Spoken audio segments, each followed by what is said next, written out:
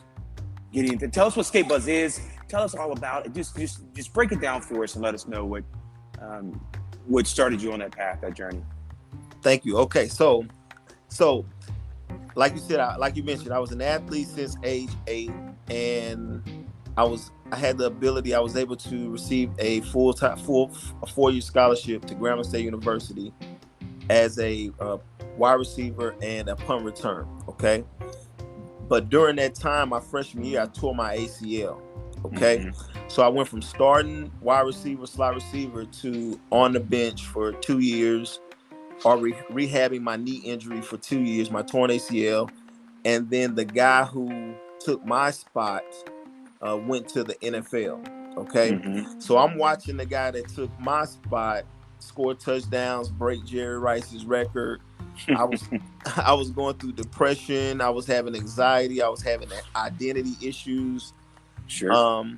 But I still had to go to practice. I still had to go to school. And so once I graduated from Grambling, I had an opportunity. One of my professors, they saw me, moping around, and they were like, "Aaron, you don't have to depend on sports in order to be successful. You're a smart guy. You can be successful without sports."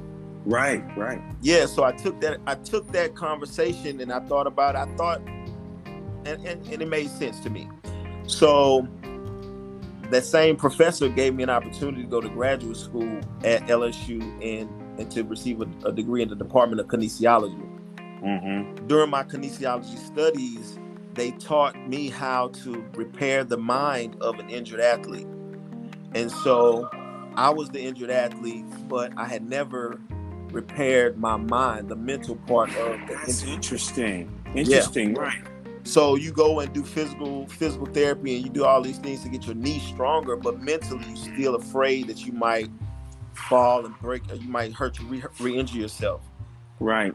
Once I learned those techniques, I started to use them on myself, and then I considered how many other athletes were going through that depression and anxiety, the thoughts of suicide, the self-identity crisis, and you had nobody to talk to about it because people treat you differently once you're not playing.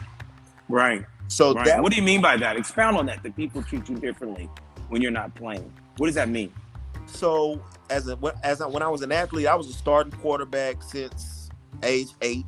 And so up until I graduated from high school, I was a starting quarterback. And so people enjoyed your company. People wanted to see how you were doing. Hey man, you okay? The girls, they treated you a certain kind of way. The bros, they treated you a certain kind of way. The teachers, they cater to you. The coaches, everybody does their own individual part to make you feel more invincible. Special. Yeah. Right. Invincible. As an athlete. Indestructible. And then you get hurt and all of that stops. In one day. Yeah, in one day it stops. Wow, that's got to be interesting though, because the challenging thing for me is it has that attitude of what have you done for me lately, right?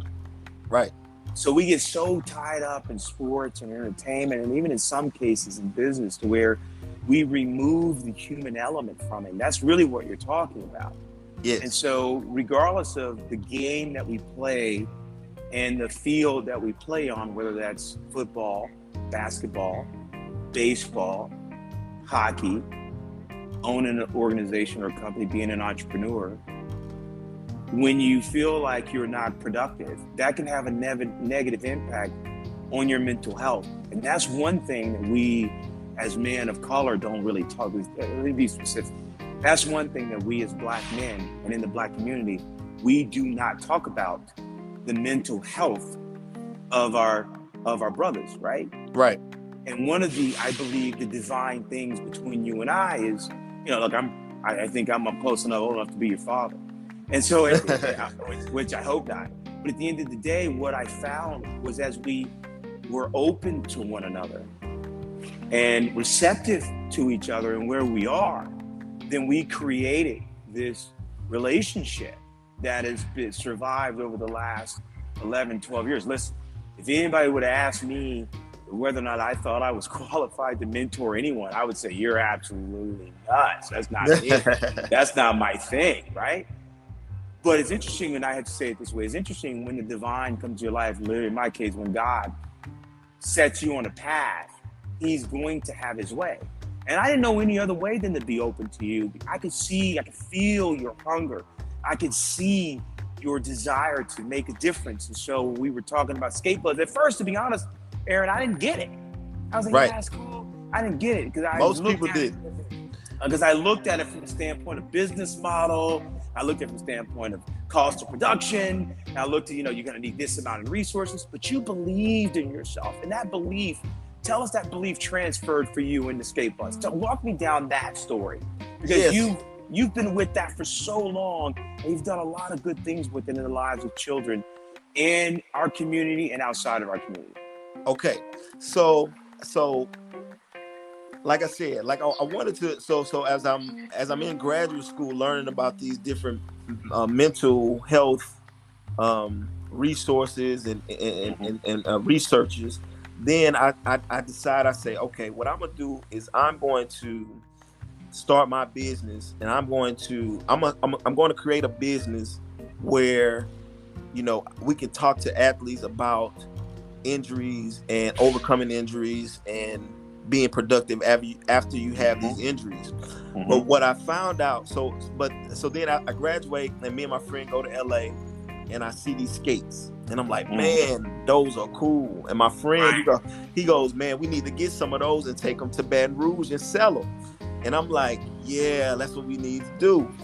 So at the time, I could see fitness in these skates. I saw fitness. That's what drew me to the skates. I saw fitness. And I saw fun, and I saw excitement, and because of my athleticism, I just saw much more. I was gonna say that, like you're trying to, like the connection between, the athlete and you, saw an opportunity to feed that hunger that you still had, right? That was cut short because of your injury, and so you just began to, correct me if I'm wrong. Yes. Is it safe to say that you began to want to rechannel that energy into a productive product that would also sort of restore your mental health and then help the mental health and the physical activity of children? Is that a fair assessment? Okay, so while I'm in grad school, I'm working for LSU's football team. All right, mm-hmm. I'm in the Department of Recruiting at the LSU with the LSU football team. Okay, right. Which means that I get to go to every game for free. Okay, mm-hmm. And I'm behind the scenes of the football games. And what I saw that magnetized me, what I saw was 100,000 screaming fans. Wow. At every game. And so as I'm in the stadium watching these 100,000 screaming fans with the gold and the purple, and they just all into it, I'm like, man, I need to create a business just like this. I need to create my own team. That's what I need to do. Mm-hmm. And if I can get 100,000 people to like my colors and like my whatever it is, sure, and I could be successful. And then I thought, then it came to me that this was happening around this event was happening all over the country. 100,000 people are in the stands. 200,000 people are outside the stands, outside the stadium, trying to get into the game, and they're all wearing the same colors, cheering for these guys on the field. Mm-hmm. And so when I saw Skatebuzz, I was like, "This is my team. I'm gonna create a team off of this product." And I think 100,000 kids would want to use this product, and I think that I could do it. I could think, what I'm saying? This is kind of what's going through my head. Sure. And so, over the evolution over the journey, I was able to take this product. Over the evolution of my business development, I started to learn how to market the product. Who would I go? And so you named your company what? So at the time, it was Skatebuzz International. Okay. That was the first company I created.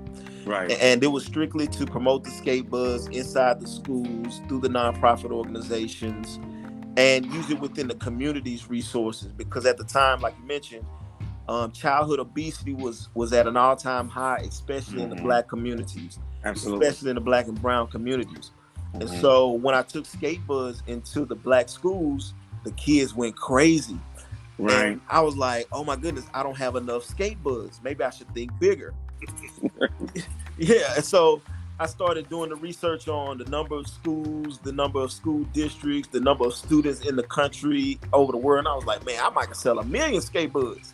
Right. You know what I'm saying? Right. So that was my just programming that into my mind, was like, okay, maybe put together a business plan where you can sell 1 million skate buds and not 1,000 skate buds. Mm-hmm. And when I did that, I had to open up to different states. I had to open up to different cultures. I had to open up to different other things. And so the whole idea, the whole motivation was to get that 100,000 fans that I saw at the LSU game. If I can get them crazy about Aaron Johnson Fitness Club or Team Skate Buds in that way, that's really what you see. That's really the kind of the hidden drive behind what I'm doing. Right. And so, which is a fantastic story, which folks, you can catch more information about skate buds, how to order them on AaronJohnsonFitClub.com. And you can check with Aaron Johnson on all social media platforms to find out more about him and his journey. We're going to continue our discussion with Aaron. So how has skate buds evolved from the first idea you had 10, 11 years ago? When it comes to how has your market penetration been with skate buds? So I say that, like I mentioned earlier, it was a lot of it was about my personal development. And so I'm a great trainer, I'm a great teacher, I'm a great coach. But then when you add the business part of it, you know, sometimes you have to take on a different type of personality. Right. And so I've developed my personality over the years, from hustling door to door, because I love to sell. I love door-to-door sales. I enjoy talking to people about what I do and convincing them, and they appreciate my effort, and then they purchase the product. But then when you, like I said, to scale the business, and then at the time there was no Amazon. There was no Amazon when we first started. Right. So we went from, I had to, in my mind, create these distribution channels with different warehousing companies, different other logistics companies all over the country, to Amazon coming in and saying, don't worry about any of that. We'll do all of that for you. Just bring your product to our warehouse. So are skateboards available on Amazon?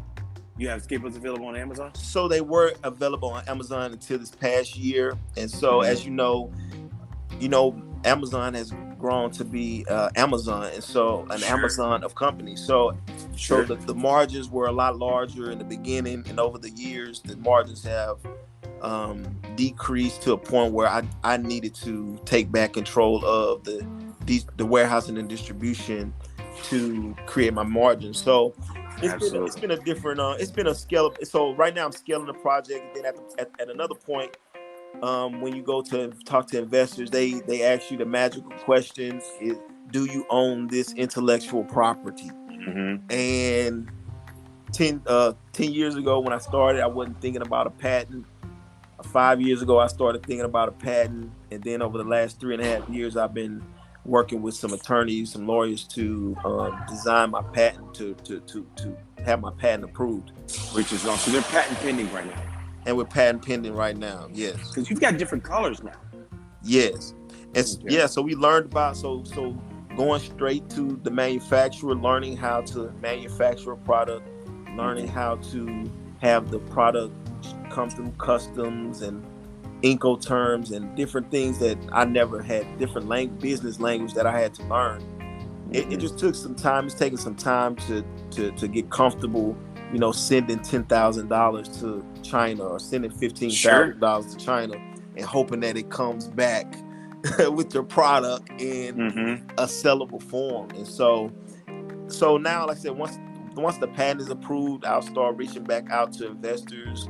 I had reached out to them earlier. They gave me some advice on what to do in order to keep a large percent of my company instead of handing over a larger percent of my company, just so that they would come in and take over some portions of the operation that I can do within myself. So I decided just to take the long route and develop the patent myself. Sure. And my team, and then once I get that designed or that proved, then we'll be able to go to these investors with a patent and with the proper business plan in place.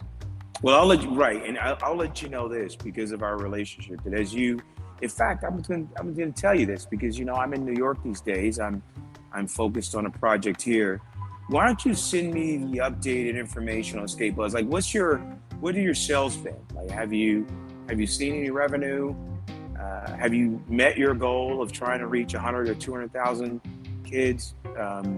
Well, what's that look like if you're going to get down into the numbers? Sure. So over the last, say I started selling Skate Buzz in 2012, 2013, and I've sold right at 3,000 pair. Without at what price point per pair? $29.99. Okay. Okay. And so right now I have like I said, over the last year and a half, say 2 years, I've not made very many Skate Buzz sales because of the patent process. So I put that on hold as of 2000. I think it was 2017, 2018. I started the patent process. So I got 1,000 pair in my warehouse that I'm getting ready to sell this Christmas. And so the sales so that's the Skate Buzz sales. Well, the fitness program portion of it, I've been very lucky to get a tremendous amount of support in the Dallas community through the Boys and Girls Clubs and about 50 other nonprofit organizations, including Dallas Parks and Recreation, City of Dallas. And so right before the pandemic, I've been working with the Dallas City of Dallas for about 10 years now. And just before the pandemic started, we were up for a large grant. And then they closed. Yeah, then they closed the gyms. And so that was another process that I wasn't really familiar with, going through a city government to get grant funding. It took a few years to be comfortable with that. But now, and so since that pandemic, we were able to reach out to other governments in Houston, in Louisiana, Caddo Parish, Shreveport, and Baton Rouge. And so now we have that process down where we can go to reach out to local governments and solicit our program for funds and things like that. And so that process is developing. So it's a couple different angles that we're coming from. Sure. Absolutely. But all in all, it's coming well. So we've had over 100,000 workouts with kids and Skate Buds. Yes, over this period of time. That's awesome. So Skate Buzz is just one part. It's one component of Aaron Johnson's Fit Club. So walk me through. You got a master's in kinesiology. You're a young cat from Shreveport. You are going along this entrepreneur journey. And I know over the years, you and we always meet at a Starbucks. Like, I always run into you at some point. Because I carry two phones. I'm running between from one meeting to another meeting. And I'll stop at Starbucks. I'll give you something, and there you are, right? Right. And I'll sit down, and you and I will have a conversation, and I'll ask you, well, how is everything going along your journey? And you will express to me it's going pretty good. I remember we had this one conversation at this Starbucks right off of there in Dallas, and we had this conversation about, we were like, man, do you ever get pushback from friends and family about your entrepreneurial journey? Because, you go through tough times when you're looking to build an organization, especially as a Black man in a country that, where the system is not, designed in your favor, right? And so when you have access to little resources, listen, I was a Merrill Lynch guy, JP Morgan Chase, AIG, undergrad's finance, and I can still tell you that the game is rigged in a way to where we're not promoting, supporting, and providing resources to not just small minority-owned businesses, but also to budding entrepreneurs who want to make an impact in their communities and the community at large, which I believe that the entire American economy, we've got to wrap our heads around this, that we've got to be able to use all the resources at our disposal so we can compete on a global scale. And the research shows, as I was going through my master's program and then my doctoral program, I was doing the research in organizational leadership project management, to where minority-led and women-led organizations outperform their white counterparts by 33%. Right. With little resources, with systemic and institutional biases, right? That somehow you are less of a business owner because you're a person of color. Yeah, we're outperforming our white counterparts by 33%. So when I look at it, when I'm looking at talk about skate buzz, and I talk to you and I have these conversations, right? The way that I look at it is, when I'm looking for the best service, when I'm looking for the best restaurant, I'm looking for the best doctor, I'm looking for the best investment advisor, like I used to be. I want the guy that's outperforming everyone else. So it begs the question, why doesn't America take advantage of actually uplifting and supporting throughout the country those budding entrepreneurs who happen to be Black? And so you and I've had this discussion. And so as you have looked at skate buzz, that's just one component of your overall organization. So explain to us the main core of your business, of Aaron Johnson Fit Club. And folks, you can catch Aaron at AaronJohnsonFitClub.com. You can catch him on Instagram. You're on Instagram.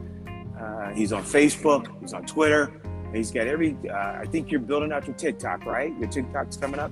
Yes, sir. Strong? TikTok is coming on. Right. Okay. And just go in and check out the product that he's have. And if you are an entrepreneur or a fellow business owner, or you're young, find yourself a mentor. Because not only can you find someone that's going to help you through the process, but you actually might remind that mentor that they still have a purpose and a process and an obligation to help the next generation become the next Aaron Johnson. And so, Aaron, tell us about your physical fitness practice. I know every time I see you, you're always on me like, man, you look good, right? But you need to come and check me out because, we got to keep you fit. We got to keep you going. So explain to me how you've worked with the youth in skate buzz, and then you transition from that. What's your ideal client? Explain to us your physical therapy, or not physical therapy, but your physical fitness program. Who's your target audience? Who's your primary client? Who's your primary customer? And how has that been going as well? Okay, so I have these skate buds, and I decided to go into these different, or I moved to Dallas. Go and start talk to different independent school districts about skate buds. One of the responses that I received from one of the principals, she said, this is a safety issue. So I thought about it. I said, she's right. I took it into consideration. And so I decided to create a fitness program that would help the kids strengthen their muscles and their bones just in case they fail while using skate buds. This was the concept. So, but I was an athlete, but I wasn't a trainer. So I decided, I said, you know what? I'm going to take an internship basically as a personal trainer at 24 Hour Fitness, so I can get to the grassroots of what people are going through, what problems are they having, and how can I make my kids' fitness program the best program? So I took a job as a trainer at 24 Hour Fitness. During that period of time, I saw the different demographics that were working out. I saw a lot of the bad practices that were that the majority of people in a gym were participating in. Right. And I was like, man, the whole thing was the entire operation was not good for me, because I understood the science behind motivation, economies of scale, and what they were doing or what most gyms are, they are anticipating that you won't show up. Right. And so I decided, I said, okay. So I started working as a personal trainer. And what I saw, one of the number one problems that people were going through was they didn't breathe properly. Right. So I said, you know what? I'm gonna put that into my kids' fitness program. Mm-hmm. If the adults don't know how to breathe properly, it's probably because they didn't learn as children how to breathe properly. Correct. So then I started seeing other things. They didn't stretch before the workout. They didn't stretch during the workout. They didn't stretch. I'm guilty of that. I'm guilty of that. Yeah, listen, I've been an athlete, not at your level, but I've been working out my whole life, and I'm like, I don't have time to stretch. Right. Bad practice. Now I've gotten older, I'm like, stretching is so important, right? Because you want to stay limber and loose, right? So yeah, it's crazy. Go ahead. So I said, okay, I'm gonna add stretching as part of the workout. Mm-hmm. And then I started the years of just working with people. I was good at sales, so my ability to create relationships with people, it happened pretty much instantly. When I walked into the gym, I started talking to people. I started giving them my understanding from a kinesiology and an athlete standpoint. And then the people that were 50 and older, they started to draw towards me. Mm-hmm. And these people, the 50 and older crowd, they were successful, so the conversations were better. They were more disciplined, so when they said they were going to come, they came. Mm-hmm. And they didn't complain during the workout. They were just focused, Right. So I'm like, this is the perfect client. This is the only clients I want to work with right here. Man, look here, probably too much in pain to complain, okay? So, that body gets a little tight when you get older, man. You got to drink water, but right. That's awesome. And that was the other thing. That was another thing. People were not drinking enough water. And so I'm doing the research. I'm reading through the science of these different research studies. I'm coming back to the gym, comparing my experience. And then I'm taking what the research says, what I'm experiencing, and then I'm introducing it to the kids' fitness program.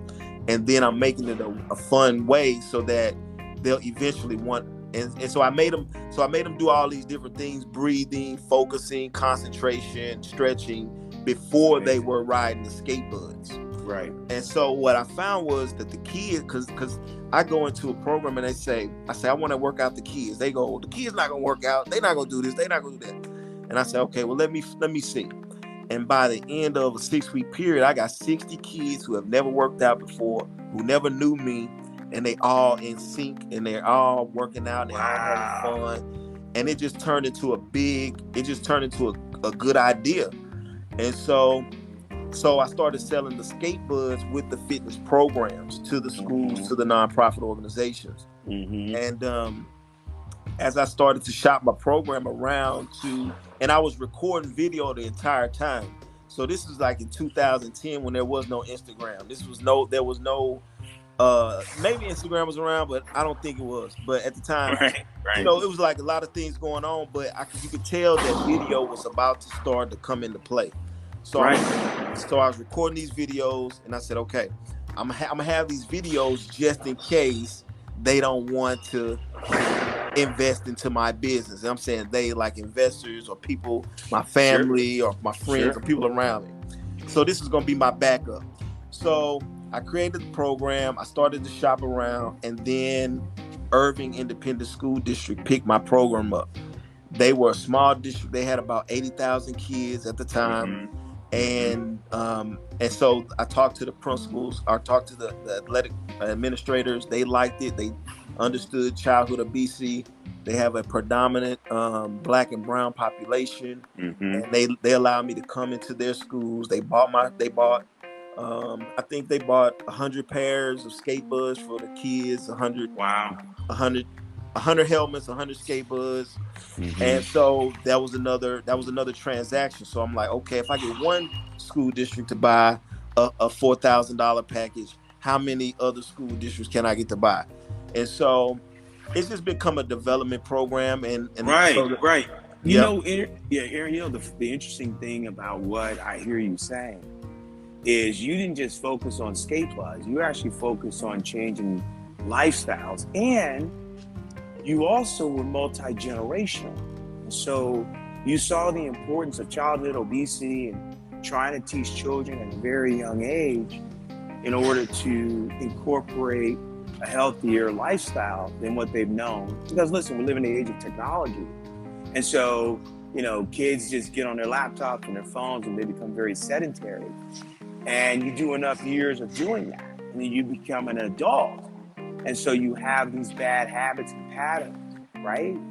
And so now you have a physical training practice for older people because if they're like me, they see your passion, your commitment, and your belief in yourself. They want to help you as much as possible. We just need to get you more help. In fact, I was going to tell you, send me your updated business plan and your pro forma and all your other information, and I'll see if I can get you plugged in with the right people so we can flush out your business as it is. I support young Black entrepreneurs trying to make their way through this life. Thank you. And at the end of the day, we've known each other for a very long time. And at the end of the day, right, we can do one or two things as we become, as an older Black man. I can have one or two schools of thought. I can have one or two trains of thought, which is, he's going to have to figure it out just like I had to figure it out. And that was what I didn't have any mentors. Or I can say, you know what, I didn't get that. And if this is put in front of me, who am I? What do I stand for? What are my values? And I want to see people do well. And one of the things I have really watched you blossom, not only as a business owner, but also as a person in our community who doesn't just focus on physical, but also you focus on the mental and emotional piece of it, right? Because research shows that working out and having a healthier lifestyle can help you with any mental health issues. It helps reduce stress, right? All these different things. And so here you are trying to make an impact. And you really, every time I see you on Facebook, you really are, somebody's got a copy of your book in their hand, right?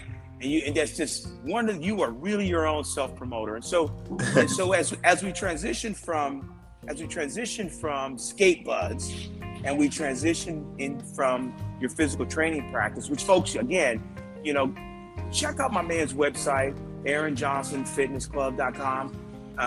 Also, that gives you information about how to order skate buds, tells you about, Aaron, you've got some really interesting thing on there as far as diet, health, and exercise, which then leads me to the third part, which is your book. Tell us about your book, Don't Be a Dumb Jock. You don't need the entire full top title. I know it's Don't Be a Dumb Jock, right? Yes.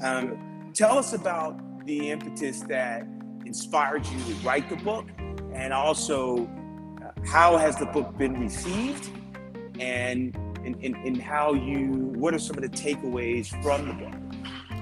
So the book was, as I was training these 50 and older clients, which have become my most favorite clientele to work with, I've had some very interesting, very intelligent, very humble people that have allowed me to work with them. And so during the situation, I'm not sure if you remember, but the Colin Kaepernick situation where the athlete was taking the knee and the NFL, and it was just a big deal amongst the country. I wasn't, at the time, I was not watching very much TV. I was really engrossed in my businesses. But the president, Donald Trump, he said at some point, he made some statement along the lines of something about sons of bitches. Right. Or get back on the field or something like that. And so I really perked up because I felt like, because in business, there's a certain degree of respect and that has to go into every transaction. And when I felt that the president at the time, he violated a level of respect in that transaction. And so I was interested to see how the NFL athletes respond. Right. That's not surprising, right? I mean, that's not surprising of this particular president, right? I guess to not. be so bold about it, right? Yeah, right. Because there's some challenges there, and it's interesting the contrast between Colin Kaepernick, and I'm going to get political here for a minute. The folks that know me on Folks Unfettered, and then the other radio show that I co-host, and if you've ever seen any interviews that I've done, BBC, or NBC, or the Associated Press, I'm very outspoken when it comes to looks, and I defended this country as an Air Force veteran for 10 years. And so I take it personally when we are so divided and angry. And when the President of the United States, really weighs in on a peaceful protest, and then conversely, absolutely incites a riot at the Capitol, right? Because people felt like they were being, their values were being trampled on. It's interesting, the conflict, or actually how the conversations were situational when it came to Colin Kaepernick taking a knee peacefully, right? Which is historical among Black athletes. I mean, Muhammad Ali did it, right? It was done in the Olympics. That is, Jesse Owens, all these people, right, that we consider these icons in the athletic. Colin Kaepernick is just continuing a tradition that is unfortunately not unique for Black athletes in this country. And so I remember friends of mine, he just needs to run a football, be quiet, or blah, blah, blah. Yeah. But the man had values, and so he kept that tradition. And yet the conversation's different when we talk about people storming the Capitol. I don't understand how you can make that correlation, right? Right. Because since we have been in this country, right? We came here unwillingly. We have had nothing but hardship, nothing but disenfranchisement, and nothing but feeling like we're third-class citizens. And yet, and still, we want to have a positive impact, not only in our community, but our fellow Americans, our brothers and sisters that are not Black. And also, we want to contribute to the overall American economy. And Aaron, it baffles my mind that we don't get that. We're not, I don't believe that I need anybody, and I told Trump this, I don't need anybody giving me equality. But what you will not do is stack the deck and minimize my opportunity, right? And so just all I need you to do is get out of the way and let me be a productive, positive business owner and entrepreneur. And we have to within our community, we have to have conversations like you and I have had over the decades, right? I mean, over the last 10, 11 years, we have to have that conversation. We've got to encourage our people. Don't buy Apple, be Apple, right? Don't buy a Mercedes, and don't even invest in Mercedes. Look, I would say invest. I'm a former investment banker. Look for ways to be Mercedes, right? Totally. There's look for ways to create your own car company. See, that is revolutionary talk, right? And so at the end of the day, because all the resources and all the materials and all of the things that make up these products that we're using in this country come from the continent of Africa. And so why is it? It's going to take, and I'm going to just digress here for a minute. It is going to take a combination between my African-American cousins, my Caribbean, my Jamaican and Caribbean brothers and sisters, and the people, the Black Africans in Africa, to combine and marshal not only our resources, but also our ingenuity and our ability to make products and take those skills that we've learned as we've built empires in Africa, in the Caribbean, and in America, and do that for ourselves. That is equality. But it is going to take us to stop thinking that we have inferior products, or that somehow a white product is better than a Black-owned product, right? Because a lot of times they are using Black labor to actually make advancements in their products. And it baffles my mind, like, why didn't I think about this like 20, 30 years ago? Why don't we just create our own? Why don't we just do that? And now the overall American economy, the GDP, now we're contributing to that. And now we're actually buying real estate, creating another Black Wall Street, creating that opportunity to where we are now, owning banks, right? That's where the game is, right? So it's owning banks and funding and loaning money to our own people. That is not a handout.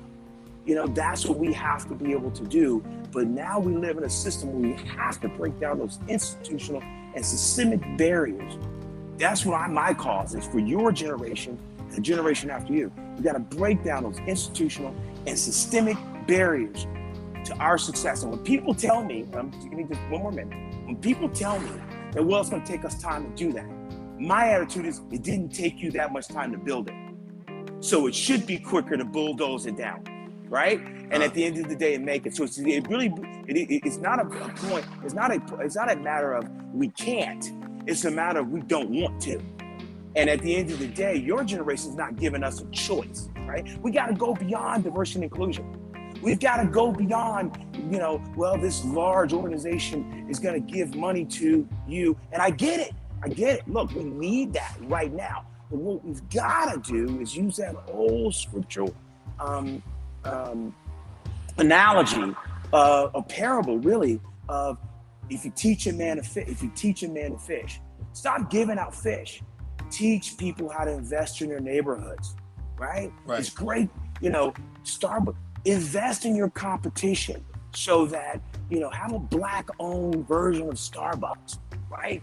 And so, but at a larger scale. And so we've got to provide those resources and that information and put it in the hands of the right people within our community that have that desire, because now it's all hands on deck. Overall, I believe that America will be stronger by becoming more inclusive, and that inclusivity means that some of the 1% is going to have to give up a piece of the pie, because that's the way it used to be. That's my little side commentary on that, and that's why I'm so passionate about young men like you, right? And the young men that I come in contact with that actually want to have these conversations. That's why I want to be available. That's and that's one of the things I love about our friendship and our relationship, is because there's mutual respect. And so it's a matter of, hey, Gene, how do I do this? And my willingness to say, well, this is how you do that, right? So I'm going to go back to this. So tell us more then about the book and how that's been received, and what was that process like for you? So my clientele. So one of my clients was a 75-year-old white woman, and at the time that this was going on, the protests and the president was speaking, I walk into her home and she has this on CNN, it's on TV, the athletes are kneeling and the president's there. And so I was like, oh my God, is she gonna, what does she want to talk about this? And so during our workout, she asked me a question. She says, Aaron, what do you think the athletes are going to do? And my first response was, I don't think they'll do anything. And she said, why not? And I said, because they're dumb jocks. And part of that dumb jock statement was a lot of what you just mentioned. Muhammad Ali, the protests at the Olympics, Black Wall Street. Those were monumental events within our culture, which is the reason why they should stand up, but they don't really necessarily focus on those events. So for that reason, I was calling them dumb jocks. Well, because let me just, and I'll say this, get back to it. Well, because we've got our 40 acres and a mule, right? So we've got a house in the suburbs, and then we've got our $50,000, $60,000, SUV, right? So we're comfortable, right? That's all we want, is a little piece of the pie, as opposed to going further. So continue your conversation. I just wanted to add that in. Just continue your conversation now as far as don't be a dumb jock. Right. So to further what you were saying, so then she said, this is what she says. She says, Aaron, do you know that in some circles, a Black man can only entertain us? He can only entertain us or serve us. And I was like, what? That's true. What? Even in 2021, that's true. Even so, that one statement just drove me. It lit the fire inside of me, and I was like, you know what? This is enough. And so I kept replaying dumb jocks, and then I started to do more research about what was actually going on, because I hadn't watched the NFL in like that for a couple years, so I really wasn't paying attention. And so I go into my research mode. I start looking at the target audience. I started looking at the amount of money that was made. I was starting to look at the sponsors that were involved. I was starting to look at all the transactions that were happening because of what was happening on Sundays from August to December.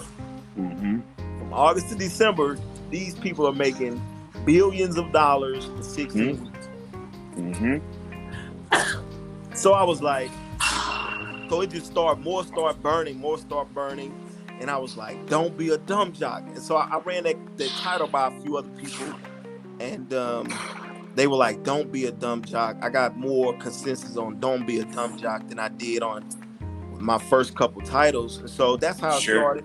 I started writing about my experience at LSU with the Confederate flags flying around and football players and these 100,000 fans that we were talking about earlier, and these 200,000 fans that are on the outside.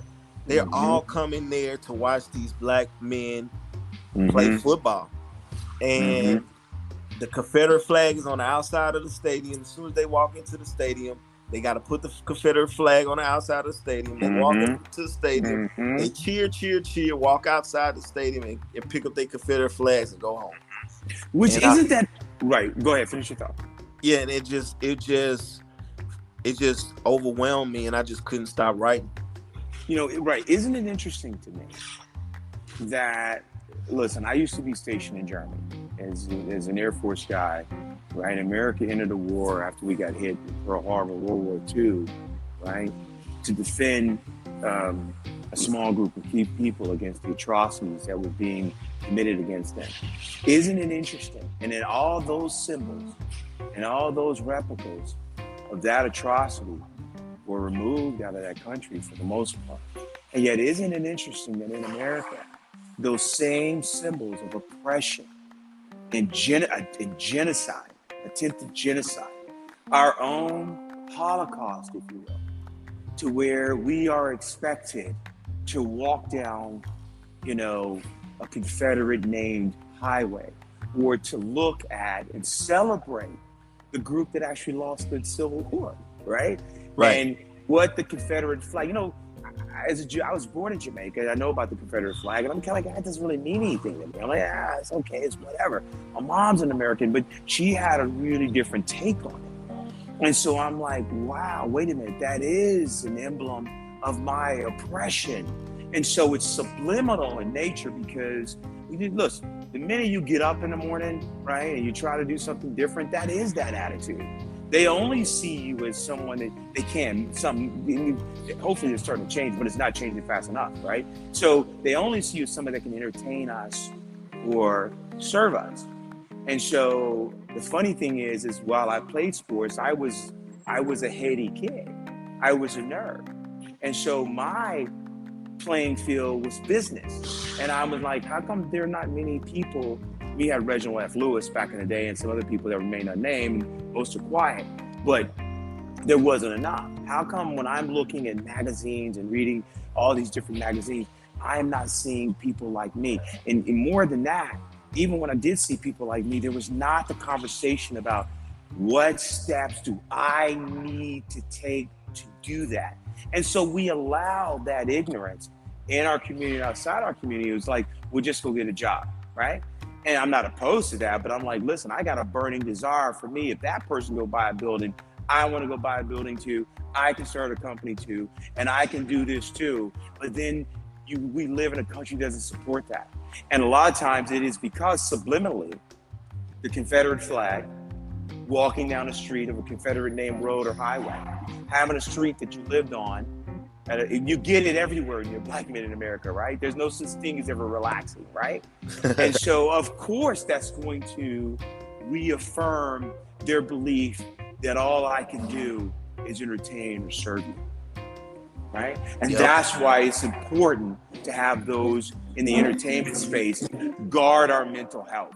It does not make, I'm not a psychologist, but it does not make sense from a psychological standpoint for us as a nation to not, and I think that's what they're mostly afraid of. America's been very lucky that black people have not been angrier, right? That all we've asked for is equality instead of asking for revenge, right? And so, justifiably so.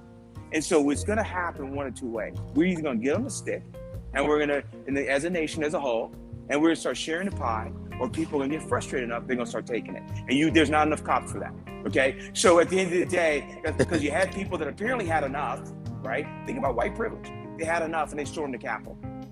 Right. And now they're technically, in my view, they're getting slaps on the wrist. Because if that had been a group of people of color, if we talk about this in our communities, they would all be dead.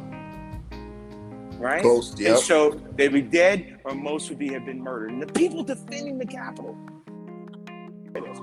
some of the Capitol guards and police were people of color. That's what's for black folks. That's what's crazy to me, right? And it's like, whoa, wait a minute. What's happening now? And so at the end of the day, right, what you're talking about is important, right? Because we've taken advantage of entertaining and serving to feed our families and put food on the table. And it is just very natural that we want more. We want to be, and I'm not asking, I've never asked, right? I'm not going to ask. And I encourage you and other young men in your life, don't ask. Get the education that you need. I don't believe in that whole, I got to work twice as hard. That's baloney, because I've worked in long enough on Wall Street to know that while I was over there working 12, 13, 14 hours a day, some cat would come in because of his privilege, work maybe 3, 4, 5, 6 hours, cheating their clients because I got enough white financial advisors that have been to jail, or the system was rigged to give them $25, $30 million so they could feed their families. And yet I'm gonna say it pretty blunt, they were freaking idiots, right? At the end of the day, right? And so, they hadn't accomplished as much as I did. And if you hear the passion in my voice, it is because I don't naturally think that way. I like to just be the best at whatever it is that I can do. That's it. And so when that becomes an issue, because what it's like living down south, and it's all across the country at the end of the day. I'm like, do you understand, my fellow Americans, that as on a global scale, one, we look crazy, and two, we're losing a lot of opportunities to be competitive in a global market, right? Yep. We're using some of our best and brightest just because of the brownness of their skin. So the new plantation is finance, is economics, is access to resources and banking opportunities, right? Yep. And the ability to build businesses, right? COVID is the great equalizer now at this point, right? And so it's more imperative for us in our community in order to do that. I just wanted to add that in there because I believe what you're doing is great. Folks, you can check out my man, Aaron Johnson. He's got a master's in kinesiology. He's the founder of Skate Buds, which has really impacted the lives of the youth. He actually has physical therapy, because I always say it wrong. So say it right for me, because I keep saying you use physical therapy. You do a lot more than that. So for your clients, and he targets the 50 and up. I think you'll probably take younger people, right? 45, 40, 35. You'll right. be able to have a program for that where he talks about diet and exercise and lifestyle changing, breathing techniques, because it really becomes, I can tell you this, it really becomes more important as you get older to have those things. And he's also the author of Don't Be a Dumb Jock, which you can get on his website on AaronJohnsonFitClub.com.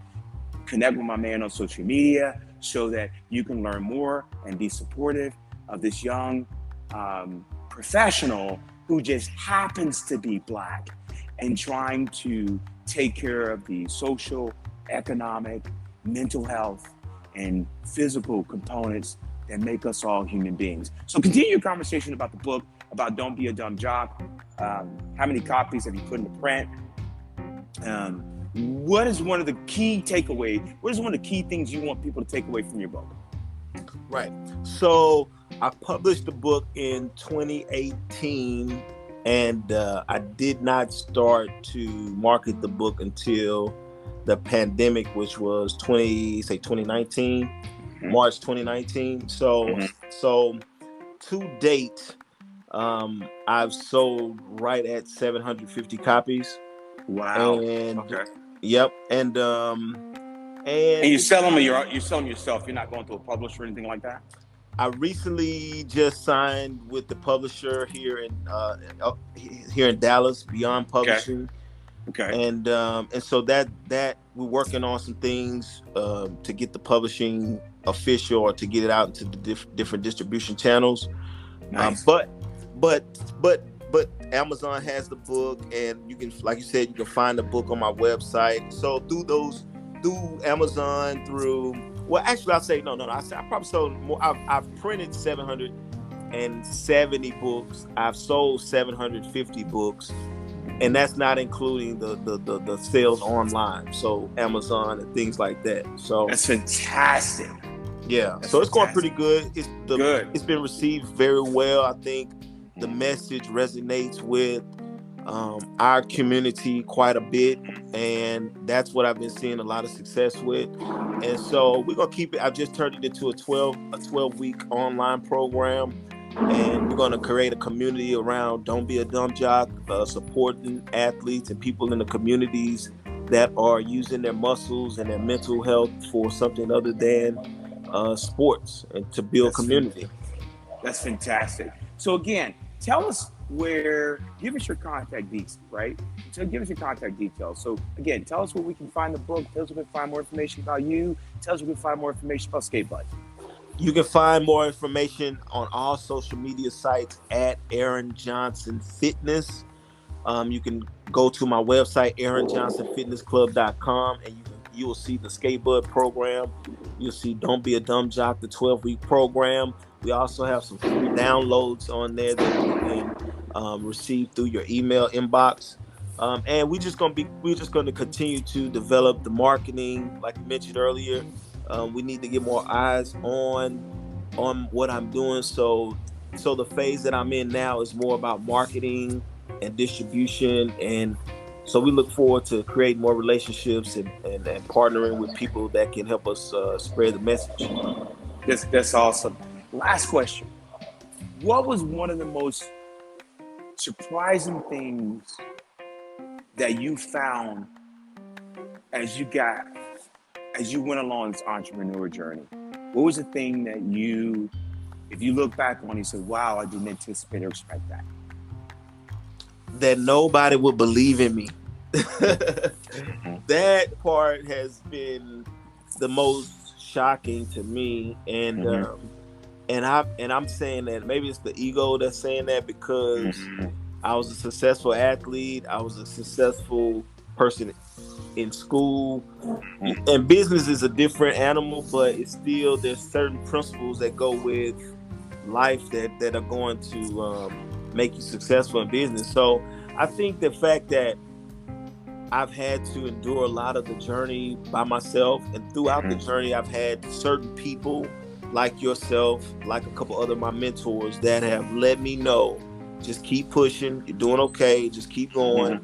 And so that support has been great. But just overall, I think I would have expected more support from certain people in my circle, or certain people in my family, or certain people who knew me before now. But that, I think that's probably the biggest surprise. And so let me ask you, I said final question, but so are you still doing bachata? Actually, I went to, for the first time since the pandemic, I was at a class maybe 2 weeks ago, and it was like day one almost, because I hadn't been since the pandemic started. And so I'm doing a little bit. How about you? Are you still dancing? Yeah, I'm gonna be doing ballroom dancing here pretty quick since I'm in New York. So one of my biggest things, I want to learn the Argentine tango. So I'm gonna learn on that, and I'm gonna do that while I'm doing this product. I still got my fingers in Dallas, so I'm not sure when I'm gonna get back there, but I know I may get back there actually next month. So it's funny, folks, because what you don't know is that Aaron and I, he's not just a serious entrepreneur, he's a business person, but he's also a student of bachata. So we run into each other socially when we went out and go to. I went out to some club with a friend of mine, and I saw him doing bachata. I ran into him. I was like, come on, man, seriously? He's like, yeah, man, I do bachata. And I want to learn the salsa. And, that's really the hallmark of who you are from what I have come to know about you is you are always, like you took that trip to Italy, which was fantastic, because you are always pushing and expanding your boundaries. You're fearless in that sense, right? And so that's what really sort of happens when you become an entrepreneur is that it opens up your entire world. And so you want different experiences outside of what you've always known. And that's what makes you such a pleasure to be around. And I'm really, really fortunate to have you in my life. You keep me on point. You encourage me. Folks, if you don't know that Aaron was the one that said, hey man, I've been listening to your podcast. He goes, man, you sound great. He's like, but that's not the Gene folks I know. He's like, man, when are you going to get real? Like, when are you going to get less corporate? Right, Aaron, right? And you're like, when are you going to get less corporate? And when you're going to have a real conversation? So really, Aaron, because of your advice to me, the entire tone of Folks Unfettered is going to be more conversational, like how I really talk to people, right? And that's where we got to add our own spin or flavor to the conversation we're having, especially as Black men. We're having this conversation, and so I really thank you for really getting in my face and going, come on, Gene, this is, you weren't afraid of Donald Trump, and so why is it that you're being a little stiff in your conversation? And I'm like, yeah, but I'm professional and I want to get the show and I want to do it this way, and that's the way it is. And then I really contemplated on what you said, because sometimes the teacher becomes a student. And so I'm like, Aaron's got a point. I passed up what you were saying to other people, and they were like, yeah, no, he's right. I was like, oh, okay, Aaron's got a point. So this is Folks Unfettered is really meant to be a conversation, sometimes about hard topics. I like to highlight diverse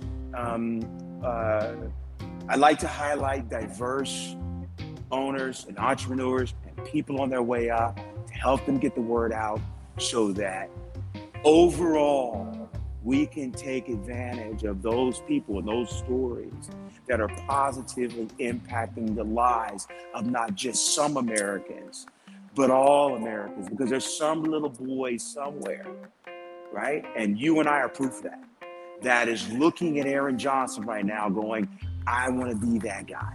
And the reason why I know that is because Aaron Johnson looked at me when I took a risk and went on NBC's The Apprentice. Yep. And he was looking at me going, I don't know that guy, but I want to know that guy. And that doesn't mean that we have to be perfect when we're doing that. We just have to be accessible and available. So brother, I thank you for your encouragement of me.